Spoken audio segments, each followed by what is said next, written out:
Hi everyone, welcome back to Anjana Kochu creation. ನಾನು ಇವತ್ತೊಂದು recipe ತೊಗೊಂಡು ಬಂದಿದ್ದೀನಿ. ತುಂಬ ಸಿಂಪಲ್ಲಾಗಿ ಮಾಡೋವಂಥದ್ದು. ನೋಡಿ, ಇಲ್ಲಿ ನಾವೇನಾದರೂ ಟ್ರಿಪ್ಗೆ ಹೋಗೋದಿದ್ರೆ, ಒಂದು 3 ದಿನ 4 ದಿನಕ್ಕೆ ಟ್ರಿಪ್ಗೆ ಹೋಗ್ತೀವಿ ಅಂದರೆ ಈ ಥರ ಈ ಶುಗರು BP ಇರೋರಿಗೆ ಹಾಗಲಕಾಯಿ ಬೇಕು ಅಂದರೆ ಈ ಥರ ಹಾಗಲಕಾಯಿ ಚಟ್ನಿ ಪುಡಿನ ಮಾಡ್ಕೊಬೋದು. 3 ರಿಂದ 4 ದಿನದವರೆಗೂ ನೀವು ಏರ್ ಟೈಟ್ ಬಾಕ್ಸ್ನಲ್ಲಿ ಸ್ಟೋರ್ ಮಾಡಿ ಇಡ್ಬೋದು. ತುಂಬ ಚೆನ್ನಾಗಿದೆ, ಟ್ರೈ ಮಾಡಿ ನೋಡಿ. ಹಾಗೆ ಈ ಥರ ಗ್ಲಾಸ್ ಬಾಟಲಲ್ಲಾದರೂ ಹಾಕ್ಬೋದು, ಅಥವಾ ಈ ಥರ ಪ್ಲ್ಯಾಸ್ಟಿಕ್ನಲ್ಲಿ ಒಂದು ಒಳ್ಳೆ ಕವರ್ನಲ್ಲಿ ಹಾಕಿಡೋದ್ರಿಂದ ಒಂದು 3-4 ದಿನ ನಾವು ಇದನ್ನು ತಿನ್ಬೋದು. ಮನೆಯಲ್ಲಾದರೆ ಫ್ರಿಜ್ನಲ್ಲಿ ಎತ್ತಿಟ್ಕೊಬೋದು, ಎತ್ತಿಟ್ಕೊಂಡು ಸಹ ನೀವು ಮಾಡ್ಕೊಬೋದು. ನಾನಿಲ್ಲಿ ಏನು ತೊಗೊಂಡಿದ್ದೀನಿ ಅಂತ ತೋರಿಸ್ತಾ ಇದ್ದೀನಿ.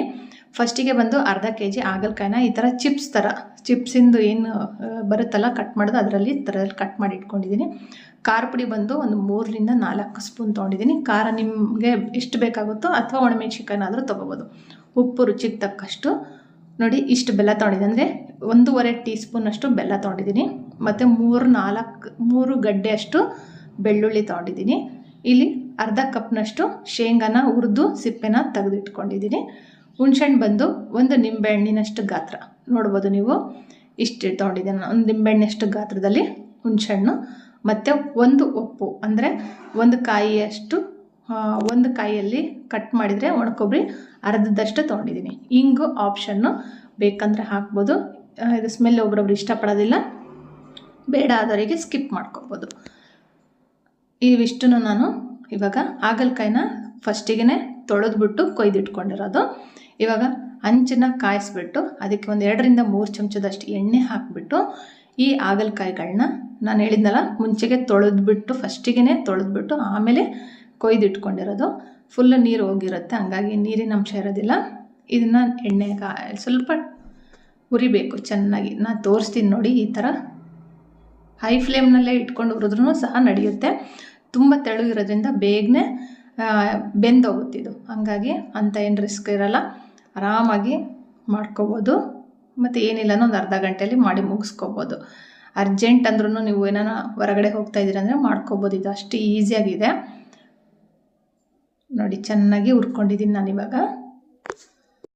ಚೆನ್ನಾಗಿ ಹುರ್ಕೊಂಡ್ಮೇಲೆ ನಾನಿವಾಗ ಒಂದು ತೋರಿಸ್ತೀನಿ ನೋಡಿ. ಕ್ಲೀನಾಗಿ ಕಟ್ ಆಗುತ್ತೆ, ನೋಡ್ತಾ ಇರ್ಬೋದು. ಕ್ಲೀನಾಗಿ ಮುರಿಯುತ್ತೆ, ಚೆನ್ನಾಗಿ ಬೆಂದಿರುತ್ತೆ. ಉಪ್ಪೇನು ಹಾಕೋದು ಬೇಡ. ಹಾಗೆಯೇ ನೀವು ಇದನ್ನು ಸ್ವಲ್ಪ ಎಣ್ಣೆ, ನಾನು ತೋರಿಸಿದ್ನಲ್ಲ 3 ಚಮಚ ಎಣ್ಣೆ ಅಷ್ಟನ್ನು ಮಾತ್ರ ಹಾಕಿ ನಾನು ಹುರಿದು ರೆಡಿ ಮಾಡಿರೋದು. ಗ್ಯಾಸ್ನ ಆಫ್ ಮಾಡಿಬಿಟ್ಟು ತಣ್ಣಗಾಗೋಕ್ಕೆ ಬಿಡ್ತೀನಿ.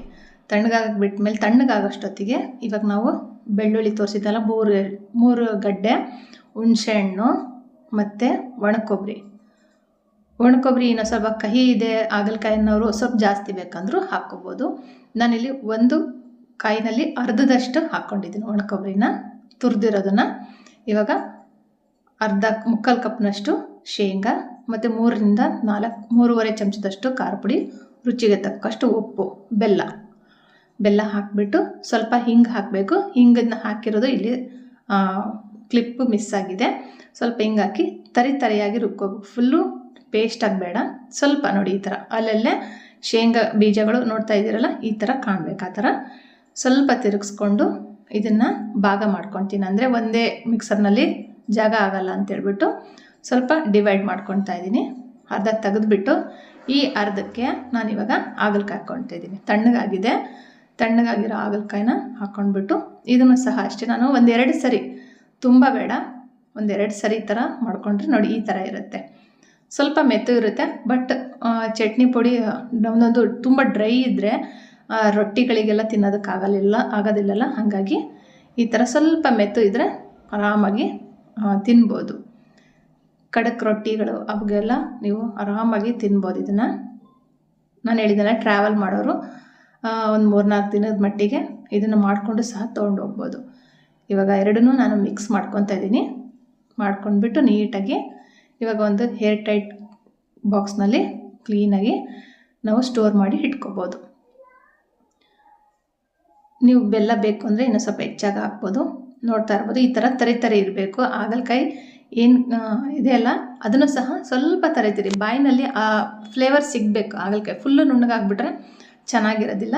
ಸ್ವಲ್ಪ ತರಿ ಇರೋ ಥರ ರುಬ್ಕೊಂಡು ಇದನ್ನು ನೀವು ತುಪ್ಪ ಅನ್ನಕ್ಕೂ ತಿನ್ಬೋದು, ತುಪ್ಪ ಹಾಕ್ಕೊಂಡು ಅನ್ನಕ್ಕೆ ತಿನ್ಬೋದು. ಮತ್ತು ರೊಟ್ಟಿ ಚಪಾತಿಗಳಿಗೂ ನೀವು ತಿನ್ಬೋದು, ಆರಾಮಾಗಿ ತಿನ್ಬೋದು. ಸ್ಪೆಷಲಾಗಿ ಬಂದು ಶುಗರ್ ಇರೋರಿಗೆ ತುಂಬ ಚೆನ್ನಾಗಿರುತ್ತೆ. ಬರೀ ಹಾಗಲಕಾಯಿ ತಿನ್ನೋಕ್ಕಾಗಲ್ಲ ಅನ್ನೋರಿಗೆ ಈ ಥರ ಮಾಡಿಕೊಡಿ, ಟೇಸ್ಟ್ ಡಿಫ್ರೆಂಟಾಗಿರುತ್ತೆ. ಟ್ರೈ ಮಾಡ್ತಾರೆ, ಇಷ್ಟಪಟ್ಟರೆ ಇನ್ನೊಂದು ಸರಿ ಮಾಡ್ಬೋದು. ಈ ಥರ ಮಾಡಿ ನಾನೊಂದು ಬಾಕ್ಸಿಗೆ ಹಾಕಿ ರೆಡಿ ಮಾಡಿ ಇಟ್ಕೊಂಡಿದ್ದೀನಿ. ನೋಡಿ, ಈ ವಿಡಿಯೋ ನಿಮ್ಗೆ ಇಷ್ಟ ಆಗಿದ್ರೆ, ಉಪಯೋಗ ಆಯಿತು ಅಂತ ಅನಿಸಿದರೆ, ಚೆನ್ನಾಗಿದ್ರೆ ಶೇರ್ ಮಾಡಿ. Thank you for watching. Thank you.